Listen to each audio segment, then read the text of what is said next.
what I'd love to do, I haven't had a conversation with somebody involved with Extinction Rebellion until since my conversation with Roger Halem a year and a half ago. And so what I'd love to do at the start is just have you share anything you'd like to help folks who are not already familiar with you. They're not familiar with Extinction Rebellion scientists. Basically help us get you and your role within this, and feel free to take some time to do that. Oh, thanks very much. So part of the group I am part of is called Scientist Rebellion, and we are a sister group to Extinction Rebellion in the same way that Animal Rebellion, which you may have heard of as well, is also a sister group. So it just means that we obviously we're very similar. We have the same broad goals, but we have different focuses and slightly different strategy. And does that mean that you and the others that are part of Scientist Rebellion are scientists? And what makes what has you distinguish? I'm not clear what the distinction is between. I know there was a parting of ways on some issues in Extinction Rebellion, and I'm not caring about that so much as I want to get clear on what Scientist Rebellion is. Scientist Rebellion is predominantly scientists. Some non-scientists mobilize with us because they think it's important, but most of us are from scientific backgrounds, from students to researchers, senior lecturers, everything in between. There is another group called Scientists for XR, or XR Scientists. This is where it gets slightly, but not too confusing. Okay, good. This is helpful. So they are a kind of subgroup of Extinction Rebellion, and they mostly focus on communicating the crisis, and they have a more moderate take. So Scientist Rebellion is a radical flank to that group. What unites people in Scientist Rebellion is the belief that if, as a scientist, you are saying that social collapse and mass death and suffering is imminent, then the only way we can believe you, truly believe you, is such that we will act is if you act. It's not enough to just write papers. Obviously, that's necessary. There wouldn't be a climate movement without scientists, right? When I was a kid, being a scientist was always what I wanted to be. So it's not to be ungrateful of the scientific community, but it is to say that you have to step up. And it should be that those who have the greatest knowledge about the crisis taking the most action. I'm curious, what when you say to take action, what action or actions are you and your colleagues within Scientist Rebellion inviting or calling or challenging your fellow scientists to step up to? Specifically, I should have said, we call for non-violent direct action. We support any non-violent act. We are bottom up. We try to be more bottom up. Extinction Rebellion. So whatever you'd like to do, you can go and do it as long as it's non-violent. Specifically, though, we are currently mobilizing for an incredible rebellion. This is kind of what everything's being built up to, and that starts on Monday, April 4th. So on Monday, April 4th, the IPPC report, the next report is being released. That also happens to be the one that we leaked. Right, I remember that, yep. First of all, I want to say publicly that I am so grateful, the whole bunch of us. I mean, those of us who dwell within an understanding of abrupt climate change, 10,000 years of climate change in half a human lifetime, civilization contraction and collapse, understanding that from a historic perspective, the whole realm that I've been operating in now for several years, what I call post-doom, which unfortunately you have to go through doom to get to post-doom.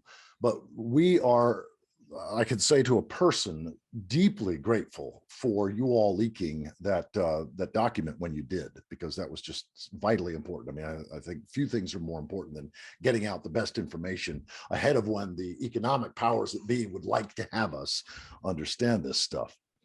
So help the viewer or the listener, anybody listening to this or viewing this conversation, help us have a little bit of understanding in terms of your own trajectory, your own story. How did you go from, like, when you were raised, what was your worldview? What was your understanding of reality? And then what were the major turning points or mentors or things that you learned? Or, you know, was it sudden or was it gradual? Like, how did you get to where you are now, given your worldview, philosophically, religiously, ecologically, growing up? Sure. When I was growing up, there were two things that I desperately wanted to be. I wanted to be a dad, greatest thing ever, A and I what? wanted Say it again. sorry, a dad, a father. Oh, a father. I Yes, of wanted course. to raise family, Yeah. and I wanted to do theoretical physics. I thought being paid to do theoretical physics was like, how could such a thing even exist? You know, that's so beautiful. And how old are you? I'm trying to get a sense of timing. I'm 31. Okay. Oh, you're exactly the age of my youngest daughter. Okay, good. Yeah, so I remember reading this book when I was 13 called The Elegant Universe by Brian Greene. Yep. Highly recommended. I ended up doing a master's and starting my PhD in theoretical physics, and doing quite well. But then I found out about the climate crisis, just kind of at the beginning of my PhD. As I'm sure lots of people listening and watching can relate to, you kind of start to, and then you look into it yourself, and then you kind of go, it can't be that bad. It can't be that bad. And you just keep realizing you're going further, further, further. And I think anyone who truly gets the crisis has had some kind of breakdown. You know, it manifests in different ways.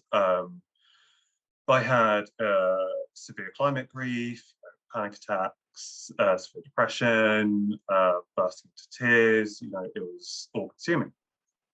And my colleagues in my PhD course didn't care. They ranged from indifferent to mocking. Yeah, so I left. It's slightly, you know, I wanted to do something. I didn't know what to do. And I thought I studied physics, but I also knew I had to do something about the crisis. Mm-hmm. And then, thankfully, Extinction Rebellion came along about 3 months later. And I can remember it was the bridges action in London, where 5 bridges were shut. I remember I was sitting on the train down to where I was living, and I almost got off the train. It'd be a better story if I did, but I didn't. I strongly considered just getting off the train and just running to the bridge. But I looked into the website. I was like, oh, there's a plan here. This is appropriate. So I've been doing this full time for about 3 years now. Wow. Wow. Well, okay. So sort of I think a natural question that a young person, my daughter's age, you know, late 20s, early 30s, might ask is, or might be pondering, you know, especially if they feel called to be engaged in some kind of costly activism.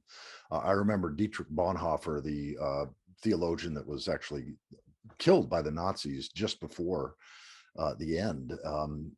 And he famously talked about costly discipleship. And of course, he was speaking not just in a otherworldly Christian context, but really he called it worldly theology. And so costly activism is activism that isn't just, you know, signing petitions or, you know, holding placards or whatever. When talking about sacrifice around like doing this lifestyle, I need to think about this more deeply about how to word it. Because personally, when I'm talking about activism, I do always emphasize the need for sacrifice, right? It can't be symbolic, holding, you know, petitions or whatever. It should be like arrest sacrifice, prison sacrifice, fasting, and so on. However, I also don't think it's a sacrifice, because if I consider how I felt before activism compared to now, it is indescribable. It is so much better. I feel so much more, you know, I sleep great. You know, even though I've got like multiple trials going on, I've been arrested countless times, but it's because, you know, actually that seeming sacrifice isn't, I would say. Yeah, I'm really grateful that you're saying that, because a lot of people don't know that the root understanding of sacrifice is to make sacred. And yes, it may include letting go of some of the conveniences and comfort and what we call wealth, what we call wealth in our world, but actually is more of an encumbrance. And so to make sacred is often to let go of some of that, but you actually feel more alive, more fulfilled, more on purpose, happier, joyous, you know, so. For sure. Yeah. Well, Mike, for somebody who is like with you in heart and really, especially somebody who is committed to intergenerational justice, not just social justice, but intergenerational justice. Mhm. What would you say are sort of some of the main intention for people who aren't familiar, they've not read, the literature on, what Scientist Rebellion is really all about, what the main goals are, what sort of ends or outcomes are you trying to, you know, to encourage or force or make happen? Give us a sense of that. Like if you were successful in your beyond your wildest imagination, let's say a year from now or 2 years from now, what would be different in the world as a result of your Mhm. success? So I have been crazy enough to think about what that answer is. And that is what, if you're not aiming for something that seems impossible, then there's no chance you're aiming for something big enough right now. So yeah, so the goal is, and I didn't come up with this comparison, it was somebody else in the group, but I think it's excellent, though terrifying. We need to do to scientists what Greta did to the youth. So yeah, so we need scientific bodies to start endorsing civil disobedience. We need Nobel laureates to be arrested or imprisoned. We need, but deeper than that, that's like measurable goals. But you need a cultural shift where we forget that scientists, frankly, shamefully, weren't acting, we're calling on others to act. It should be that we take our rightful role as being at the front of this thing, not in like an arrogant, we must lead the charge, but in a humble way of, we have enough privilege to give up, right? We shouldn't be put on pedestals, as is still kind of the case. And if that is true, if that is achieved, I think we would truly signal how bad the crisis is.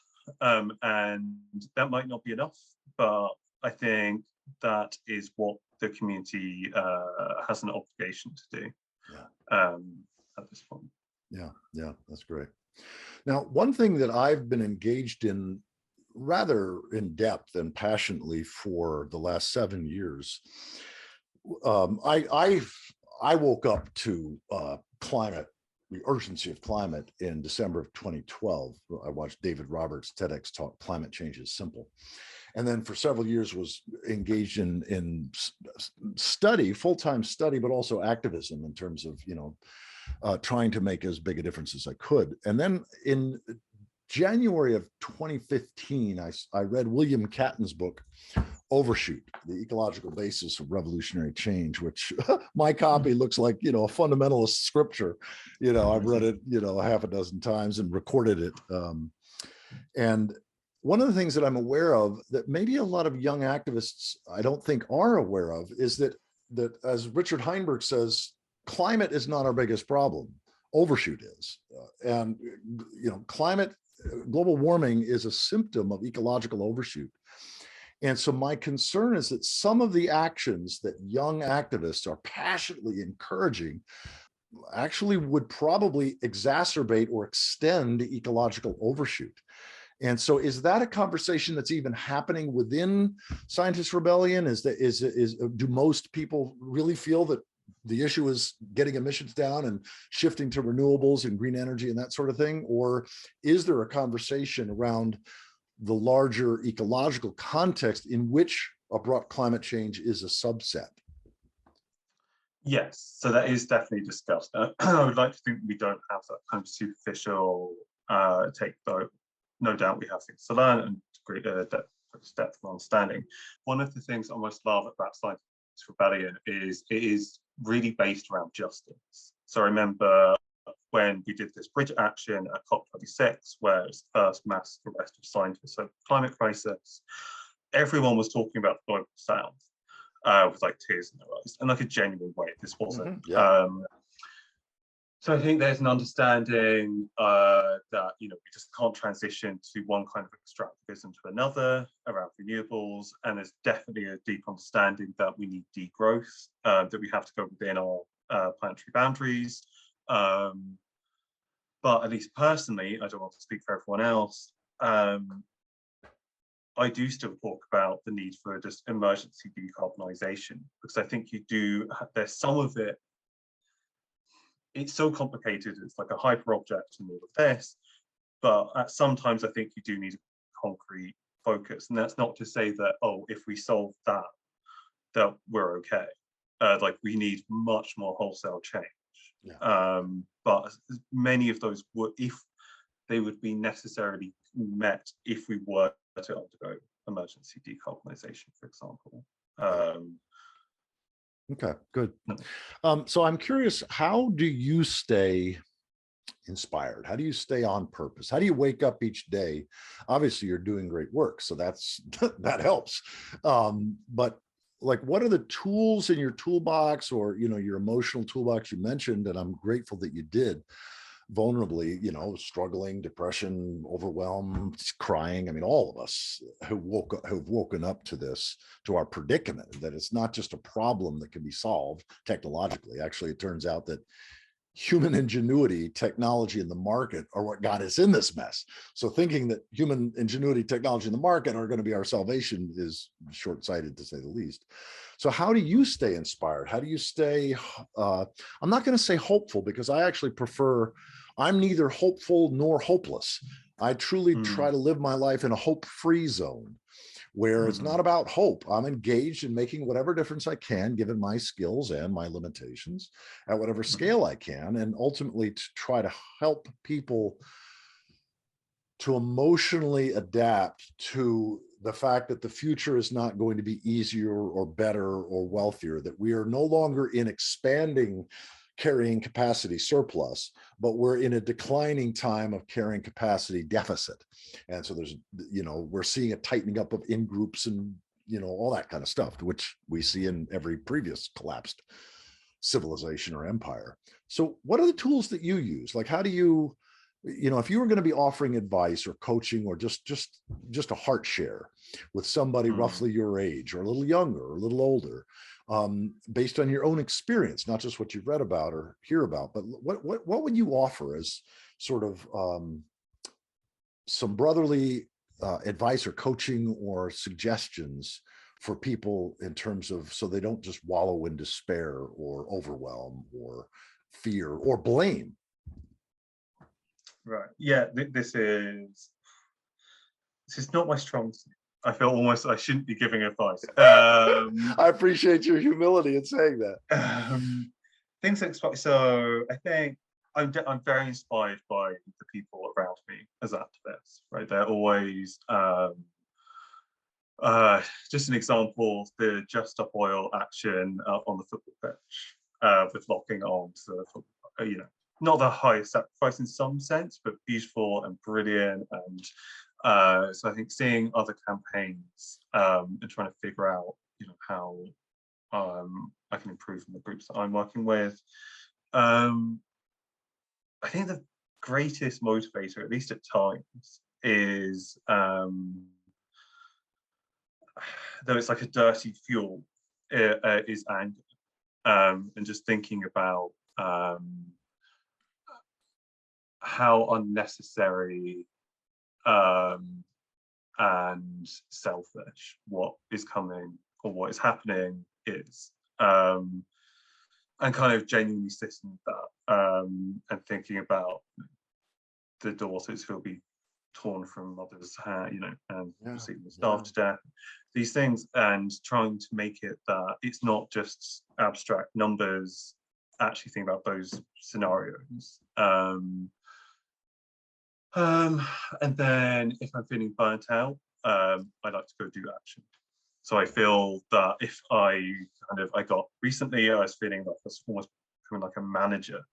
I wasn't on the front lines. I was just helping, trying to support other people doing action. I felt kind of burnt out by it. So I went made with my partner. We did an action on Valentine's Day at Total, as headquarters in Paris. So that was rejuvenating. So I say, yeah, just actually, trying to force the change, thinking about what's going to happen, reminding yourself of that, and looking for inspiration around you. Yeah. people who are say it's too late or it's not too late. Well, that's about as unuseful as you can get. It is too late for some things, and it's definitely not too late for other things. And so what's your sense about what it's too late for and what it's not too late for? Right. Collapse in the broad terms is almost unavoidable at this point. So Scientists for Rebellion's slogan, demand, look at it, is 1.5 is dead, climate revolution now. Because clearly 1.5 is dead. I mean, very, very, very, very. I would say collapse is locked in, but that isn't black and white. Like, how does that manifest? What happens after collapse? I think that, yeah, we're going to get much more warming. I think 5, 6, 7 degrees seems very, very kind of reasonable.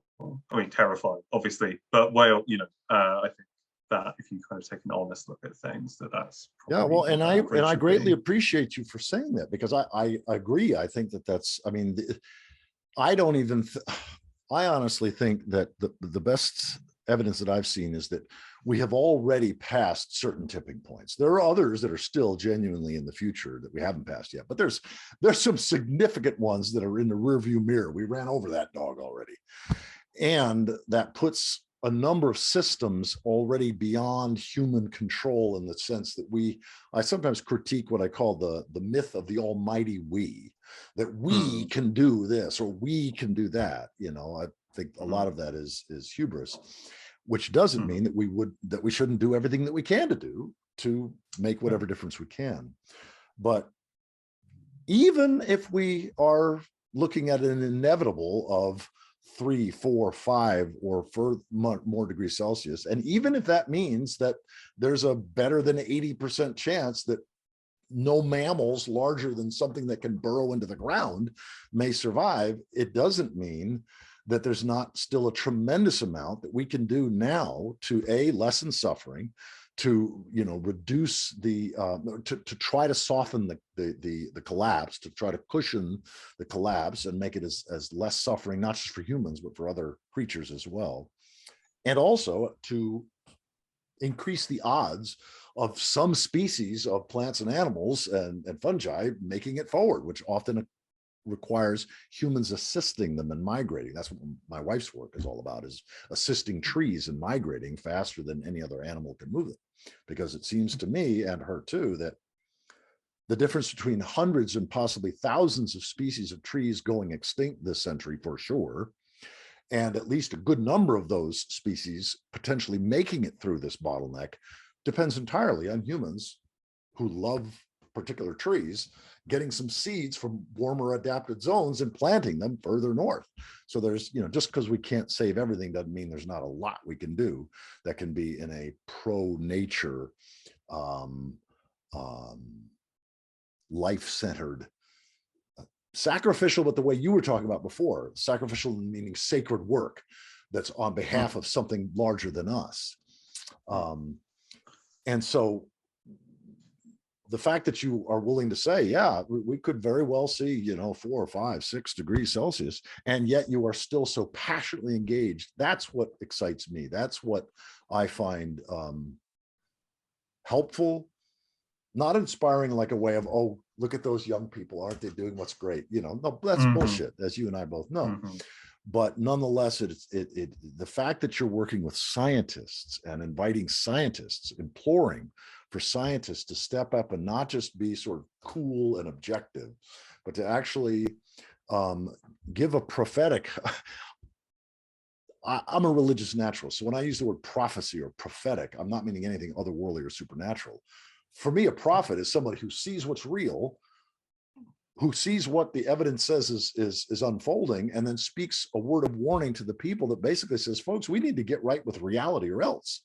That's the stance of a prophet, is somebody who speaks and acts with a sense of bold action on behalf of the future, and doing so with unflinching authority, because they're speaking on behalf of reality. And that's what I see you all doing in spades. So How would you encourage an older person, like let's say somebody who's in their retirement years, a boomer, or maybe even older than boomer, but anybody 50 years or older, let's just say, what would be your word of whatever to that person that would be inviting them into something bigger or more sacrificial in the way that we're talking about, or whatever? As this is true, it means that we're in the very unusual situation that we are very likely the last generation of our species. Also, it turns out we did it to ourselves, which we've never known if another species has done that. I don't think we can go down the rabbit hole of therefore humans bad whatsoever, systems bad, not humans. Yeah. But anyway, it is the case that we are this is very, very, very likely the end of the human story. This is the last chapter. And again, I watched a TED talk about kind of how to deal with death on a personal level and think of it in terms of the book. And, it doesn't matter how long the book is, it matters, about the story and the characters, and you can write the story. And I think that's just the same case when you scale it up to our species. And we can either go down in despair and fear, turning into each other, or, even though it might be our last act, our most beautiful thing that we've ever done as a species could happen, and we could genuinely come together, and we could genuinely fight together non-violently. And I couldn't imagine something more profound. And we know that the only way that we are going to come close to tackling this crisis is by some currently unimaginable democratic process at a global level, some kind of redistribution of power beyond what's ever happened before. But we've never had such a threat. We've never been able to communicate on such a global level. We haven't begun to tackle the crisis. So there are reasons that we could do this. It doesn't mean it will work, but it could still be the most beautiful end to the story. And what's the alternative? We just, right, go down in ignorance. And like another thing is, at least from a dignity point of view, and that's kind of a nice way of putting it, I would just be very ashamed if we didn't even start reducing emissions before collapse. I feel like we at least should hit the brake. Like that kind of doesn't matter if everyone's dead, like who cares about shame? But on a personal level, yes, I would just be like, oh, we really failed that. Yeah, wow, amen. I mean, what you just articulated is, in my world, just a beautiful example of what I'm calling post-doom activism. Pre-doom activism is often very fear-based and very judgmental, and it's we have to do this or else. And post-doom activism is you get the possibility, you get the actuality of some doom, you get the possibility of fully catastrophic doom, and then your engagement is what I call love in action. It's not just activism, it's what a passionate love of the future, with or without humans, a passionate love of life, the body of life, Gaia, whatever you want to call this divine being in which we live and move and have our being, this our biophysical creator, sustainer, and end, whatever our name or names for that, to be in service to that, to be in service of the future, even if it's our last act, in fact, especially if it's our last act. So thank you for articulating that the way that you just did. So Mike, this has been really great. Anything that you'd like to say to feel complete with this experience, with this conversation? I don't think anything. I just reiterate again, or pathway to action. If you are inspired to join Scientists Rebellion for actions, even if you're not a scientist, then you can mobilize with us. You can also take action as long as it's a majority scientists, 2/3. So if you are, our website is scientistrebellion.com, and you can email us at scientistrebellion@protonmail.com. That's the website. There's a form as well. Yeah, there's lots of ways to get involved, especially in the US, which is really taking off. Yeah, and since a lot of people will probably be watching this after these dates are passed, they nonetheless, yeah, exactly. It's ongoing. Unless we've won the climate, if you're watching this from a future where we've won the climate revolution, then that's fantastic. And I'm very glad. If not, email us. And yeah. That's great. Fabulous. Well, Mike, thank you so much for taking the time to talk to me. Thank you, Thank you. especially for your courageous activism and for your love of life and your love of the future. I mean, that really shows.